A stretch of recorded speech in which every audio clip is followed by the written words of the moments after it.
Mana kabarnya? Luar biasa. Wah, luar biasa. Saya mengucap syukur kepada Tuhan. Hari ini Tuhan bisa kumpulkan setiap kita di tempat ini, saudara ya, di rumah Tuhan ini. Saya percaya setiap kita yang hadir, yang haus dan lapar, Tuhan akan memberikan kepada setiap kita ya apa yang kita butuhkan. Kehausan kita Tuhan pasti akan kenyangkan. Amin. Pagi hari ini saya akan berbicara tentang bagaimana baiknya Tuhan.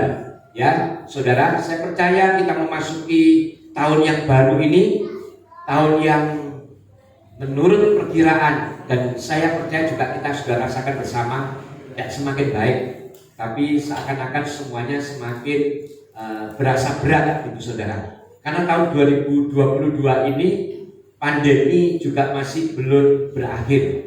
Bahkan ada yang namanya baru, mutasi baru, yang saat ini saya berharap jangan sampai ada ya di daerah kita atau mungkin ada di kabupaten kita. Saya berharap apa yang sedang terjadi di luar sana kita akan doakan dan semoga tidak terjadi. Tapi sebetulnya itu merupakan tanda-tanda untuk setiap kita, saudara. Karena sebagaimana kita ketahui, memang dunia ini bergejolak dengan liar. Kita tidak mengerti apa yang terjadi. Dan tahun ini, tahun 2022, memang tahun yang berat sebetulnya. Karena kenapa? Sepanjang tahun 2020, tahun 2021, rasanya kita dihajar habis oleh yang namanya virus corona. Ya, kita dihantam dengan luar biasa. Seakan-akan semua sendi ekonomi bahkan terasa lumpuh. Bahkan bukan cuma itu, saudara. Kalau kita perhatikan gereja Tuhan pun juga mengalami hal yang sama. Ya, yang dulu menggebu-gebu saat Tuhan berikan sesuatu yang baru buat setiap gereja, visi dan misi, akhirnya terasa seperti berantakan karena tidak bisa melakukan apa-apa. Bahkan mereka cuma bisa melakukannya di rumah. Ini satu hal yang dahsyat yang saya katakan memang Tuhan izinkan terjadi. Ya, semua sendi digoyang, saudara. Semua sendi rasanya kayak dibuat tidak berdaya. Dan tahun 2020, tahun 2021, Tuhan juga bawa gereja kita di dalam pembangunan. Nah, ini merupakan sesuatu yang luar biasa. Saya percaya orang yang semakin mendapat banyak tempaan, banyak persoalan masalah, itu sebetulnya adalah orang-orang yang kuat, saudara. Dan gereja kita juga seperti itu, saudara. Saya percaya gereja kita ini bukan cuma sekedar gereja yang berdiri karena kekuatan kita atau karena kegagalan kita. Tetapi saya percaya gereja ini berdiri juga bukan karena mungkin pendetanya yang gagah, bukan. Tetapi karena semata-mata daripada tuntunan Tuhan. Karena Roh Kudus, saudara. Karena tanpa Roh Kudus, saya percaya kita semua ini akan menjadi pribadi yang biasa-biasa dan tidak ada artinya apa-apa. Tahun 2020 dihajar habis kita, saudara. Bahkan sempat kita berhenti tidak melakukan apa-apa juga. Kita sepertinya mati stagnan gitu, saudara. Saya berusaha menghubungi cuma lewat rumah ke rumah, itu pun juga saya mesti jaga jarak. Ya. Kita membangun kerohaniannya lewat sesuatu yang lain, tidak seperti sekarang. Makanya ketika sekarang Tuhan izinkan kita bisa berkumpul, gunakan dengan baik gitu loh, saudara. Kita pakai dengan baik. Tahun 2020, tahun 2021 itu habis-habisan buat kita sebetulnya. Nah, tambah dengan tahun 2022 ini, makanya firman Tuhan itu perlu buat setiap kita, supaya menuntun kita, memberikan kekuatan buat kita. Kita bukan yang cuma melangkah, asal melangkah, enggak, saudara. Kalau kita punya prinsip seperti itu, saya takut kita akan kalah. Kita akan mengalami kekalahan. Nah, ujung-ujungnya kita akan menjadi kecewa dengan Tuhan. Saya tidak mau itu terjadi, Tuhan. Oleh sebab itu tahun 2022, saya mau ini menjadi tahun pemulihan buat setiap kita. Amin. Menjadi tahun di mana Tuhan menancapkan kukunya, menancapkan kekuasaannya buat setiap kita. Kita anak-anaknya akan tampil menjadi pemenang. Sebab 2 tahun itu cukup sebetulnya buat kita di dalam pendidikan ini, saudara. Ya, rasanya dulu kan Sepertinya bingung kita mau melakukan apa, kita mau mengerjakan apa. Banyak persoalan masalah. Saya sebagai hamba Tuhan sangat merasakan itu, saudara. Ya, saya sangat merasakan. Bahkan saya terus mendorong, saya mendatangi, malam-malam saya datangi, ya malam-malam saya dorong untuk supaya tetap semangat. Karena kalau sampai loyo itu bahaya, saudara. Makanya saya tidak mau itu terjadi. Fungsi saya sebagai gembala sidang di tempat ini saya pakai dengan otoritas daripada Tuhan. Nah, oleh sebab itu tahun 2022 mari sama-sama kita bangkit, saudara. Nah, kebangkitan ini tidak bisa melulu cuma dari Tuhan. Tuhan memberikan kepada setiap kita harus bangkit, harus kamu maju, bahkan mengambil semua dulu tahun 2020, tahun 2021 yang tertinggal, yang tercecer, bahkan yang hilang dari kehidupan kita. Tahun 2022 ayo kita ambil, ayo kita kerjakan. Tetapi Tuhan mau bekerja sama gitu, saudara. Dia tidak mau cuma Tuhan saja yang mengerjakan tiba-tiba ada di depan saudara. Tapi Tuhan mau bekerja sama, melakukan apa yang menjadi kewajiban kita, apa yang menjadi bagian kita, kita kerjakan gitu, saudara. Ketika kita lakukan itu, saya percaya tahun 2022 adalah milik kita. Tahun 2022 adalah pemulihan buat kita. Tahun 2022 adalah kemerdekaan buat kita. Merdeka dalam segala hal, saudara. Ya, karena itu sebagai tujuan. Nah, saya sebagai hamba Tuhan selalu saya katakan, minta kepada saudara, kerohanian ini harus naik, saudara. Harus dibawa terus, menaik terus, saudara. Kalau saudara mengatakan, waduh gimana ya Pak pekerjaanku seperti ini, kita naikkan dulu kerohanian. Kita terus mendekat kepada Tuhan. Ketika kerohanian kita bertumbuh dengan baik, ketika kerohanian kita ini bisa menjadi rohani yang berkembang, bahkan bertumbuh dengan baik, di situ nanti jasmani itu akan mengikuti, saudara. Itu adalah kunci daripada setiap kita. Nah, banyak orang-orang yang salah. Mereka beranggapan jasmani dulu yang dibangun, baru kerohaniannya enak. Nah, bagaimana Pak? Kerja dulu dong Pak. Baru kerja dengan sungguh-sungguh, kerja dengan kekuatan, baru cari Tuhan. Nah, ini salah, saudara. Saya sebagai hamba Tuhan selalu mengatakan, cari Tuhan dulu dengan segenap hati. Cari Tuhan dulu, karena Dia baik. Ketika kita mencari Tuhan dengan sungguh-sungguh, ketika kita sungguh-sungguh menyatakan, ini loh aku Tuhan, aku tidak berdaya loh Tuhan, aku tidak mampu loh Tuhan. Dan ketika kita sudah bisa melepaskan segala keegoan kita, kepintaran kita, ya, kesombongan kita, di situ berkat Tuhan pasti tercurah. Ini kunci, saudara. Ya, saya ngomong seperti ini bukan sekedar saya cuma ngomong biasa, karena saya juga praktek. Jangan dikira saya tidak pernah melakukan kerja sekuler. Saya melakukan itu, saudara. Kuncinya itu di situ. Kalau saudara ngontok, saudara akan capek, saudara akan lelah. Makanya cari Tuhan dulu, ya, cari Tuhan dulu, dekati Dia dulu. Tadi lagu ini mengatakan, sujud di altarnya, ku bawa hidupku, ku terima anugerahmu, engkau sudah ampuni aku. Dan kita mengalami pemulihan daripada Tuhan. Karena jawaban sesungguhnya adalah ketika kita bertemu Tuhan secara pribadi. Pertemuan secara pribadi dengan Tuhan inilah yang menjadi jawaban atas segala problem persoalan saudara. Tahun 2022 ini memerlukan itu, saudara. Saudara tidak bisa dengan kekuatan saudara.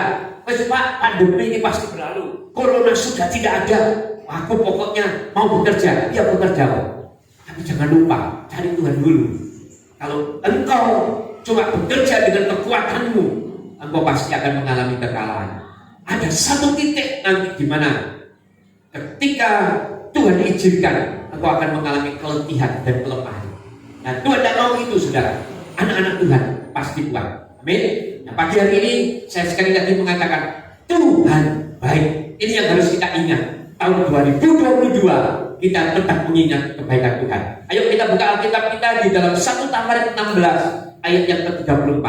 Ini merupakan satu firman Tuhan yang sebetulnya kita ingat ini saudara, dan kita tahu, tapi kebanyakan cuma berlalu begitu saja. Ya, pagi hari ini saya mau kembali mengingatkan dengan secara alkitabiah supaya kita tahu benar-benar arti daripada kitab 1 Tawarik 16 ayat 34. Berkata seperti ini, bersyukurlah kepada Tuhan sebab Tuhan baik. Nah, saudara lihat bahwasanya untuk selama-lamanya kasih setianya. Firman Tuhan yang barusan kita baca ini mengingatkan kepada kita bahwa sesungguhnya kita punya Tuhan yang baik. Masih ingat gak saudara kalau punya Tuhan yang baik? Jangan-jangan karena persoalan masalah sepanjang tahun 2020 sampai tahun 2021 dan sampai detik ini persoalan masalah saudara itu masih ada, rasanya masih ruwet ya, rasanya masih belum jalan keluar. Jangan-jangan saudara lupa kalau kita punya Tuhan yang baik. Firman Tuhan ini mengingatkan buat setiap kita, memasuki tahun 2022 ini adalah tahun yang diperkirakan menjadi tahun yang semakin buruk. Tadi yang saya sudah sampaikan, ya, tahun yang tidak baik, ya. Kita sudah memasukinya bahkan sekarang. Kita sudah menikmatinya. Kita sudah tidak mendengar perkiraan orang lagi. Kita sudah tidak melihat prediksi atau ramalan orang lagi. Tapi kita sudah masuk di tahun 2022. Yang artinya kita sudah memasukinya dan kita sudah melihat, merasakan tahun 2022 ini adalah memang tahun yang penuh dengan tantangan sebetulnya. Tahun 2022 ini penuh dengan tantangan, yang artinya segala sesuatu bisa terjadi. Tidak ada enaknya sama sekali kalau kita lihat. Semakin sulit. Ya. Banyak yang antara kita bingung apa yang harus kita kerjakan. Kalau saya punya teman, ya, beberapa teman di Surabaya bingung mau kerja apa. Gimana ya, kerja apa ini ya? Tahun 2022. Semuanya perubahan itu terjadi semua, saudara. Bahkan bukan cuma di setiap titik saya katakan. Peraturan-peraturan tiba-tiba muncul, saudara. Gak ngerti apa maksudnya. Tapi sebetulnya saya katakan ini merupakan tantangan memang tahun 2022. Ya. Beberapa hari yang lalu saya ditelepon dari Surabaya yang mengatakan ya di WA ada deregulasi baru, nggak bisa ekspor. Karena kenapa? Harus ada izin tertentu. Nggak ngerti. Sepertinya memang ini tahun penuh tantangan, saudara. Penuh tantangan yang terjadi. Nah, saya mau katakan hal ini bisa juga terjadi, saudara, buat anak-anak Tuhan. Tapi saya mau katakan anak-anak Tuhan yang bagaimana? Anak-anak Tuhan yang tidak sungguh-sungguh. Pagi hari ini saya mau mengingatkan kepada saudara, sungguh-sungguhlah kepada Tuhan. Sebagai orang percaya, sungguh-sungguhlah percaya kepada Tuhan. Sebab Tuhan kita baik, saudara. Kalau kita tahu Tuhan kita baik, maka hendaklah kita sebagai orang percaya juga orang percaya yang sungguh-sungguh. Sebab virus ketakutan ini, kecemasan ini sengaja dilempar memang oleh iblis buat setiap kita. Sasarannya adalah orang-orang yang tidak sungguh-sungguh kepada Tuhan. Sasarannya adalah orang-orang yang tidak punya pendirian. Sasarannya adalah orang-orang yang tidak punya pegangan. Virus ketakutan ini disebar. Kebimbangan, kecemasan, khawatir disebar, ya, di setiap lini disebar, di dalam keluarga disebar virus ini. Keluarga yang baik-baik saja tiba-tiba terjadi gejolak, ya, semua yang tenang-tenang saja tiba-tiba terjadi masalah. Pekerjaannya mungkin ya sudah Pak, tahun 2022 yang penting tetap bisa bekerja walaupun cuma cukup untuk makan. Tiba-tiba terjadi pergelakan. Bisa terjadi, saudara. Bisa terjadi. Kan ini memang sengaja, saudara, dilepaskan. Dan yang lebih berbahaya, saya mau ingatkan, adalah virus ketakutan yang disebar di pikiran setiap kita. Sengaja ditaburkan itu, saudara. Sehingga setiap kita ini mengalami ketakutan, kebimbangan, kecemasan. Ya, hal-hal yang negatif ini disebar, saudara, di depan kita. Nah, pagi hari ini saya mau kasih tahu kepada saudara, ada kekuatan yang sangat penting yang harus saudara punya. Ada kekuatan yang sangat penting yang harus saudara pegang sungguh-sungguh. Tentunya kekuatan ini hanya dimiliki oleh orang yang sungguh-sungguh percaya kepada Tuhan. Kekuatannya apa, saudara? Kekuatannya adalah kita ini sadar dan kita tahu bahwa sesungguhnya kita ini adalah orang-orang yang punya Tuhan. Dan Tuhan kita adalah Tuhan yang baik. Karena saya percaya ketika masalah itu bertumpuk-tumpuk dalam kehidupan kita, jangankan memikirkan Tuhan, ya, memikirkan diri sendirinya aja mungkin kita tidak akan lakukan. Yang kita pikirkan apa? Persoalan kita, masalah kita, itu yang kita pikirkan terus. Bahkan itu yang mendegung-degung terus. Makanya kita sebagai orang percaya, yang sungguh-sungguh percaya, firman Tuhan mengingatkan bahwa sesungguhnya kita punya Tuhan yang baik. Amin. Kita punya Tuhan yang baik, ya. Tuhan yang baik itulah yang sudah berfirman di dalam 1 Tawarik 16 ayat 34, ya, yang dilakukan oleh Daud. Daud menyeru Bani Asaf waktu itu untuk memperkatakan mazmur ini dengan memperkatakan bahwa sesungguhnya bersyukurlah kita kepada Tuhan sebab Tuhan baik, bahwasanya untuk selama-lamanya kasih setianya. Nah, persoalan atau masalah yang terjadi di keluarga mungkin, di ekonomi mungkin, ya, di dalam pekerjaan kita mungkin, sakit penyakit mungkin, bisa saya katakan sekali lagi, bisa saudara, ya, bisa sekali lagi saya mau katakan, membuat kita lupa kalau Tuhan itu baik. Oleh sebab itu pagi hari ini saya mengingatkan, jangan sampai kita lupa. Sebab bagaimanapun keadaan kita, Tuhan tetap baik. Amin. Tuhan tetap baik. Iblis memang menghendaki itu, saudara, supaya setiap kita lupa. Iblis itu senang kalau manusia lupa jika Tuhan itu baik.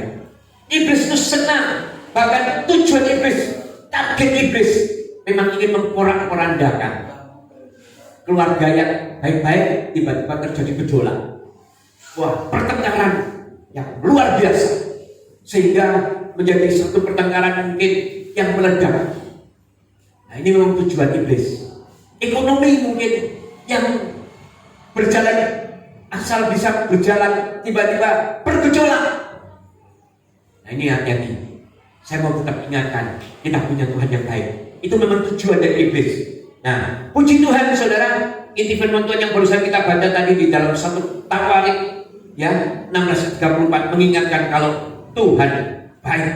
Ada 3 hal saudara yang kita akan kupas pada pagi hari ini, yang diingatkan di dalam 1 Tawarik 16 ayat 34 bagi orang percaya. Yang pertama, sikap kita sebagai orang percaya yang sungguh-sungguh percaya kepada Tuhan. Yang pertama dikatakan bahwa bersyukurlah kepada Tuhan. Ini yang pertama. Jadi intinya apapun yang terjadi dalam hidup kita, Tuhan tetap meminta kita untuk bersyukur. Sebab apa? Sebab kita punya Tuhan. Tetap kita harus bersyukur. Ya. Ketika keadaan, tadi worship itu mengatakan, ketika keadaan baik-baik saja, gampang orang mau mengatakan bersyukur kepada Tuhan. Bahkan 1000 kali ucapan syukur pun gampang. Punya duit, segala-galanya baik. Tapi ketika semuanya tidak baik, apakah tetap kita bisa mengatakan, aku bersyukur loh Tuhan kepadamu? Ketika kita sakit, ketika kita lagi butuh uang mungkin, ketika kita lagi butuh biaya mungkin, apakah tetap kita bisa mengatakan, bersyukur loh Tuhan kepadamu? Apakah bisa seperti itu, saudara? Nah, sebagai orang yang dikasih Tuhan, saya mengingatkan kepada setiap kita, mungkin memang buru-buru kita mau mengucap syukur, merasakan tidak enaknya kehidupan kita ini, sudah merasakan satu beban yang luar biasa. Tetapi sebagai orang percaya, ya, sebagai orang yang sungguh-sungguh, saya katakan bersyukur itu perlu dalam hidup kita. Apapun yang terjadi, tetaplah bersyukur. Apapun yang terjadi, tetaplah mengucap syukur. Sebab kebenaran firman Tuhan yang dilakukan oleh orang percaya, ketika mengalami kesulitan harus tetap bersyukur. Orang dunia memang tidak bisa, saudara, bersyukur, sebab mereka memang tidak mampu. Tetapi kita, pengikut Kristus, mampu, sebab memang itu yang diajarkan oleh Tuhan kita. Kita lihat dalam 1 Tesalonika 5 ayat 18. Ini mengajarkan kepada setiap kita mengucap syukurlah dalam segala hal, sebab itulah yang dikehendaki Allah di dalam Kristus Yesus bagi kamu. Haleluya. Ternyata dalam segala keadaan hidup kita, baik senang ataupun susah, sekali lagi harus bisa mengucap syukur. Nah, sudah kalau tanya, kenapa Pak Winston kok memaksa harus mengucap syukur? Aku kan lagi tidak baik. Nah, kenapa? Ada alasannya, saudara. Kita lihat di dalam Yohanes 6 ayat yang ke-11. Ini contoh, saudara, ya, yang dilakukan oleh Tuhan Yesus. Ya, ketika itu Tuhan Yesus juga mengalami kesulitan. Ya, ketika itu Tuhan Yesus juga mengalami masalah. Ketika dia ada di dunia ini, ya, bagaimana yang terjadi kita lihat, saudara, di dalam firman Tuhan di dalam Yohanes 6 ayat 11 ini mengatakan seperti ini. Lalu Yesus mengambil roti itu, mengucap syukur dan membagi-bagikannya kepada mereka yang duduk di situ. Demikian juga dibuatnya dengan ikan-ikan itu sebanyak yang mereka kehendaki. Ini kesulitan yang dialami juga oleh Tuhan Yesus pada waktu itu. Ketika begitu banyak orang datang dan orang itu perlu makan, tidak ada bisa kasih makan. Ini kesulitan juga buat Tuhan Yesus pada waktu itu.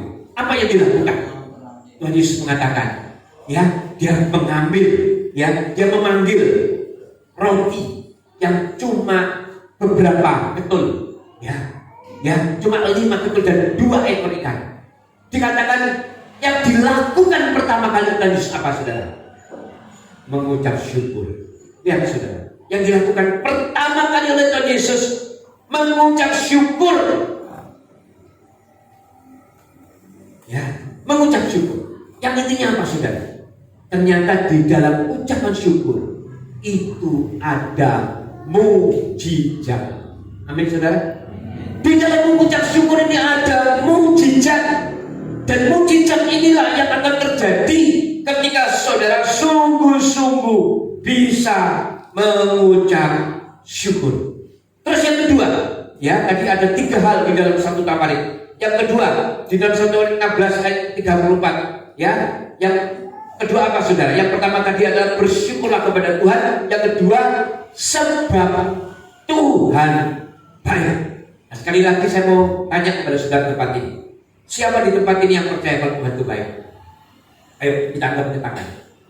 Oh, haleluya, semua percaya kalau Tuhan baik. Puji Tuhan. Tuhan baik, ini yang harus kita ingat, saudara, ya. Kenapa, saudara, saya katakan seperti itu? Alasannya apa? Kita lihat, saudara, di dalam Matius 11 ayat 28. Kalau saudara mengatakan, aku lagi letih loh, Pak, aku lagi lesu loh, Pak, aku lagi banyak beban. Nah, kita lihat di dalam Matius 11 ayat 28. Ini dikatakan seperti ini. Marilah kepadaku semua yang letih lesu dan berbeban berat. Aku, di sini dikatakan Tuhan Yesus, akan memberi kelegaan kepadamu. Saat ini kalau saudara mengatakan, aku letih, Pak, aku sedang susah, aku sedang perlu, aku sedang ada persoalan, cari Yesus. Terima undangan Yesus. Dengan jelas mengatakan, marilah kepadaku semua yang letih lesu dan berbeban berat. Inilah tanda kalau Tuhan kita baik. Dia mengundang kita. Kalau saudara mengalami beban berat, saudara mengalami persoalan masalah, mari kepada Tuhan. Mari. Jangan saudara punya masalah, punya persoalan, mari kepada orang pintar, mari kepada duit saudara, mari kepada kekuatan saudara. Jangan. Kalau ada persoalan masalah, mari kepada Tuhan Yesus. Ini bukan kehendak saudara loh. Ini keinginan Tuhan sendiri loh pada setiap saudara. Jadi ketika keinginan saudara ingin datang kepada Tuhan karena saudara punya banyak persoalan masalah, keletihan, kecapean, ya, mungkin persoalan ekonomi, persoalan keluarga, persoalan sakit penyakit. Ketika saudara cari Tuhan, sesungguhnya bukan cuma saudara yang cari Tuhan, Tetapi Tuhan yang mengundang saudara. Kalau saudara ada di undangan, ada orang punya kawin, punya kerja, terus saudara datang tanpa diundang, bagaimana rasanya? Tapi kalau saudara datang di tempat kerja, orang punya kerja, punya gawe, terus ternyata memang itu undangan buat saudara, saudara pasti akan dijamu, saudara pasti akan dipuaskan, saudara pasti akan mengalami kelegaan. Amin atau amin, saudara? Ya dong? Ini Tuhan kita. Tuhan kita ini tidak perlu kita yang datang ya dengan segala kepintaran kita. Enggak.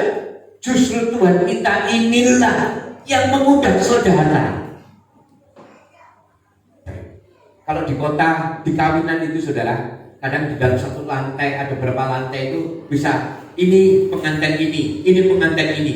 Nah kadang kita bisa salah, saudara. Nah kalau kita salah masuk pasti gak ada sambutan hangat. Ya kan? Ya lihat. Tempat ini ibu saya ngalami. Ya dilihat kadang kita ini kenalnya itu sama-sama, tapi kita terima undangan. Yang mana betul atau ini ya? Kayak gitu saudara. Ya. Oleh sebab itu Tuhan kita ini tidak pernah salah mengundang saudara. Ketika saudara meresponi, maka saya dengan jelas mengatakan bahwa kelegaan akan menjadi milik saudara. Kita lihat di dalam Mazmur 37 ayat 23 sampai 25. Ini mengatakan seperti ini. Tuhan menetapkan langkah-langkah orang yang hidupnya berkenan kepadanya.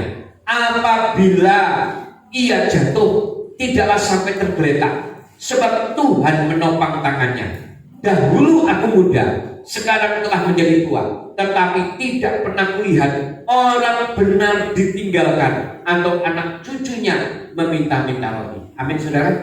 Ini janji Tuhan buat setiap kita. Ini janji Tuhan buat setiap kita, bahwa setiap kita tidak akan dibiarkan. Saat ini mungkin Tuhan, aku sedang butuh pekerjaan, aku sedang butuh kesembuhan, aku sedang butuh kedamaian. Mungkin anggapan kita saat ini sedang dalam taraf, kalau kita ukur secara level, kita lagi ada di level yang terendah. Tapi firman Tuhan ini mengatakan, enggak, kamu enggak akan jatuh. Kamu enggak jatuh, sebab tanganku memegang tanganmu. Kalau kita tidak punya Tuhan, mungkin kita memang benar-benar jatuh. Kalau kita tidak punya Tuhan yang baik, bisa kita ini benar-benar jatuh. Dan mungkin juga saudara, orang lain bisa menyebabkan kejatuhan saudara. Orang lain bahkan boleh mereka-reka. Kalau saudara mengatakan, Pak, aku ini direncanakan loh oleh orang itu. Memang dia menghancurkan aku. Dia berusaha membuat aku ini terpuruk. Dengar pada pagi hari ini, orang lain pun yang berniat tidak baik kepada saudara, Tuhan bisa mengubah menjadi satu kebaikan buat saudara. Ada contoh di Alkitab saudara, ya saya bukan sekedar ngomong. Kita lihat di dalam Kejadian 50 ayat yang 20. Nah ini dikatakan seperti ini. Memang kamu telah mereka-rekakan yang jahat terhadap aku, tetapi Allah telah mereka-rekakannya untuk kebaikan, dengan maksud melakukan seperti yang terjadi sekarang ini, yakni memelihara hidup suatu bangsa yang besar. Saat ini mungkin tadi saya katakan banyak rencana yang jahat yang orang lakukan terhadap kehidupan saudara. Firman Tuhan mengatakan, tenang saja, jangan jadi masalah. Selama engkau melekat kepada Tuhan, selama engkau mengaku Tuhan baik, apapun yang orang lain lakukan, bahkan itu musuh kita sekalipun, Tuhan akan rubah itu menjadi satu rencana yang dahsyat atas hidup saudara. Rencana yang apa? Rencana yang penuh dengan kemenangan. Amin saudara. Ini yang harus kita imani, ya. Tuhan Yesus baik. Amin saudara. Tuhan Yesus baik, ya. Tuntunan Tuhan di dalam 1 Tawarik tadi dengan jelas mengatakan bahwa bersyukurlah kepada Tuhan sebab Ia baik. Terus yang kedua, sebab Ia baik. Yang ketiga, bahwasannya untuk selama-lamanya kasih setianya. Ini yang ketiga, ya. Ulangan 7 ayat 9 kita akan baca saudara. Bahwasannya untuk selama-lamanya kasih setia Tuhan. Ulangan 7 ayat 9 mengatakan seperti ini. Sebab itu haruslah kau ketahui bahwa Tuhan Allahmu, Dialah Allah, Allah yang setia, yang memegang perjanjian dan kasih setianya terhadap orang yang kasih kepadanya dan berpegang pada perintahnya sampai kepada beribu-ribu keturunan. Ayat ini saya sangat suka. Ayat ini menandakan Tuhan kita adalah Tuhan yang sudah berjanji, dan janji Tuhan tidak pernah diingkari. Tuhan bisa melakukan segala perkara. Satu hal yang dia tidak bisa lakukan, yaitu mengingkari atau melupakan janjinya. Dan janji itu sudah diucapkan kepada saudara melalui apa? Perjanjian lama dan perjanjian baru. Alkitab yang saudara pegang itu adalah janji-janji Allah. Ketika saudara pegang itu, ketika saudara sungguh-sungguh pegang itu, saya percaya janji Tuhan itu akan terjadi atas hidup saudara. Janji Tuhan itu akan terjadi atas semua aspek kehidupan saudara. Semuanya akan terjadi. Janji-janjinya akan saudara nikmati, ya. Jangan lagi sekarang di antara kita ini meragukan kebaikan Tuhan. Jika masih ada, ketika saya sudah sampaikan ini, mari pagi hari ini kita bertobat. Ketika saudara masih meragukan, bertobat, saya katakan saudara. Sebab apa? Sebab saudara sudah mendengar firman ini. Ya, di dalam 1 Tawarik tadi dikatakan bahwa sungguh-sungguh Tuhan, kita punya Tuhan yang baik, bahwasannya kasih setianya tetap untuk selama-lamanya. Ya, jangan meragukan. Kita lihat sekarang di dalam Mazmur 86 ayat yang kelima. Ya, dikatakan seperti ini. Sebab Engkau ya Tuhan baik dan suka mengampuni dan berlimpah kasih setia bagi semua orang yang berseru kepadamu. Tahun 2022 ya adalah tahun yang sudah kita masuki bersama. Walaupun perkiraan dan pernyataan memang tidak menjanjikan, bahkan terkesan menakutkan, tetapi firman Tuhan hari ini memberitakan kepada setiap kita, jangan takut. Firman Tuhan pagi hari ini memberitakan kepada setiap kita, jangan bimbang. Firman Tuhan pagi ini memberitakan kepada setiap kita, kita punya Tuhan. Pagi hari ini firman Tuhan memberitakan kita punya Tuhan yang baik. Dan kita punya Tuhan yang setia, Tuhan yang bertanggung jawab, Tuhan yang sudah berjanji atas hidup kita. Makanya memasuki tahun 2022, kita jangan takut. Bahkan kita gunakan tahun 2022 ini ketika kita sudah masuk sebagai momentum, sebagai kesempatan untuk berubah. Hidup kita harus kita ubah. Kita upgrade menjadi semakin baik, semakin dekat dengan Tuhan, semakin melekat dengan Tuhan, semakin sungguh-sungguh kepada Tuhan. Ayat emas gereja kita di dalam Roma 12 ayat 2 ini dengan tegas, ini yang menjadi visi dan misi Tuhan untuk gereja kita di tempat ini, bahwa setiap jemaat Tuhan hendaklah menjadi jemaat yang tidak serupa dengan dunia ini, yang harus berubah paradigmanya, berubah cara berpikirnya, berubah di dalam akal budi kita. Ada perubahan yang artinya kita ini tidak perlu mengatakan, tidak mungkin aku bisa berubah Pak, nasibku akan seperti ini terus, bahkan terkesan susah Pak, mau berbuat ini salah, mau berbuat itu salah, mau melakukan ini gagal, mau melakukan itu tidak berhasil. Tahun 2022 firman Tuhan mengingatkan, ketika saudara dekat kepada Tuhan, ketika kita sungguh-sungguh mengandalkan Tuhan, mengutamakan Tuhan, firman Tuhan memberikan jaminan kita punya Tuhan yang baik, kita punya Tuhan yang bertanggung jawab, kita punya Tuhan yang sudah berjanji buat setiap kita, kita punya Tuhan yang akan menuntun langkah kita, dan kita punya Tuhan yang menjadikan kita menjadi umat-umat pemenang. Amin. Ini adalah tahun pemulihan buat setiap kita. Tahun 2022 bukan tahun yang susah, tapi buat jemaat Tuhan di tempat ini, tahun 2022 adalah tahun pemulihan. Tahun 2022 adalah tahun mujizat.